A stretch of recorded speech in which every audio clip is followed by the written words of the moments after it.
So I should probably give you guys a little bit of background aside from that like 10-page long bio that was read about me. I think I paid somebody to write that. So like I said, I'm a Christian conservative millennial. I want to give you sort of an important backstory. So when I was growing up, we were judgmental. We were taught how to judge. Not black versus white, Hispanic, Mexican, Asian, anything like that. We judged you on whether or not you were a good person or a bad person. And somehow today that's considered racism, right? If you make a judgment that someone's a bad person, immediately the left reaches into their sleeve and pulls out sexist, racist, Islamophobic, homophobic, you name it. The cards are all on the table. So yeah, I mean, we judged, but it was, are you a good person or are you a bad person? Now, I think it's important, if I'm going to humanize everybody else, I should probably humanize myself a little bit. I worked in TV for about 10 years. I was a producer of news and special projects. I was working 80 to 100 hours a week on salary. It was a spectacular pickup line when I was in my 20s. Girls would be like, oh, I'm a teacher, what do you do? I'm like, oh, I'm a producer for NBC. They didn't know that I had to use food stamps if I wanted to take them out to dinner. But 80 to 100 hours a week, loved what I did at the time, and then I started seeing it all go downhill. And you all know, I already see some of you nodding, you know what I'm talking about in the media, right? The media has gone so far left. And we were taught how to position law enforcement in a negative light. And isn't that what's happening every single day in the media? But isn't that what's happening to us as conservatives?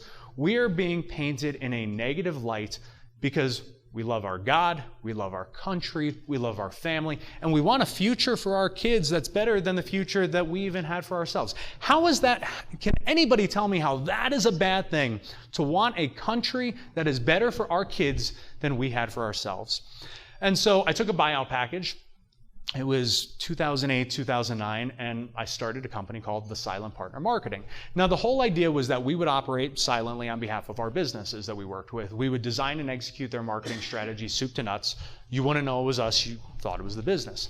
Now, I was a very good storyteller. I knew how to market really well. I did not know how to run a business to save my life. So I spent the first couple of years messing up. I mean, like bad. I knew nothing about running a business. And then I started hiring people who were a lot smarter than me, which is always a good move. And as we grew, it was really important to me to give back.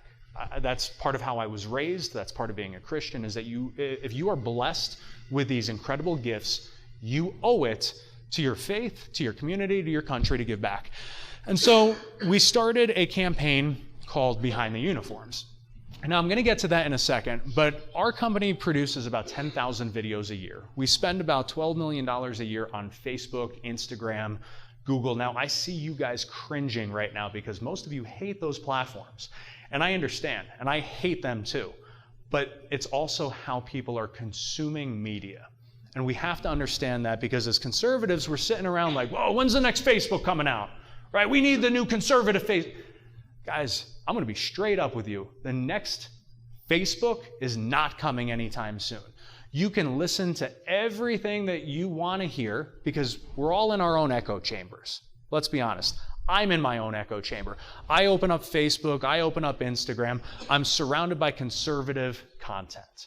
The truth is that these new platforms aren't coming anytime soon, regardless of what people say. And so we need to understand how to leverage them and how to use it to fight back. And so spending that much money and producing that much content, you learn a thing or two in business about how these platforms work and how they all operate. So we launched this campaign, and we announced that we were going to donate $500,000 in services to tell the stories behind the uniforms for men and women who serve and protect our communities and our country. And the first video that we did got more than 3 million views in 24 hours. So I was able to get the Chiefs on Fox and Friends. So Ainsley Earnhardt, who I love. Any other Ainsley fan, like crazy Ainsley fans in here? All right, maybe like 2 of you. Thanks, guys. Way to back me. So Ainsley's interviewing the Chiefs and said, who made this video? And they talked about our company. Fox and Friends talking about us. Amazing, right? Yeah. Well, Antifa found out about it. Those guys who were so spineless that they couldn't show up today. But they're keyboard warriors, so what do? They flood you with fake reviews. Hundreds of fake 1-star reviews within hours, promising to shut us down for supporting pigs and killers and Nazis unless we killed our campaign. Guys, we're a small company. right? Especially at that point. So my management team is freaking out because they know that's the kind of thing that will put you out of business. They said, what are we going to do? I said, listen, there's really only one thing that we can do. And the room got quiet. They said, shut down the campaign. I said, no, we're going to double the donation and tell them all to kiss our American asses. Pardon the language, ladies.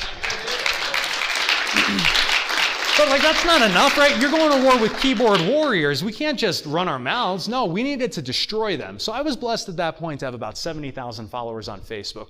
So I instructed all of my staff to take the entire day, respond to the fake reviews, but get real aggressive, troll them right back, and then take screenshots of it and post it on my public figure page. Well, then we got 1,400 5-star reviews, and all of our followers started attacking the people who left the 1-star reviews, and that's how the West was won.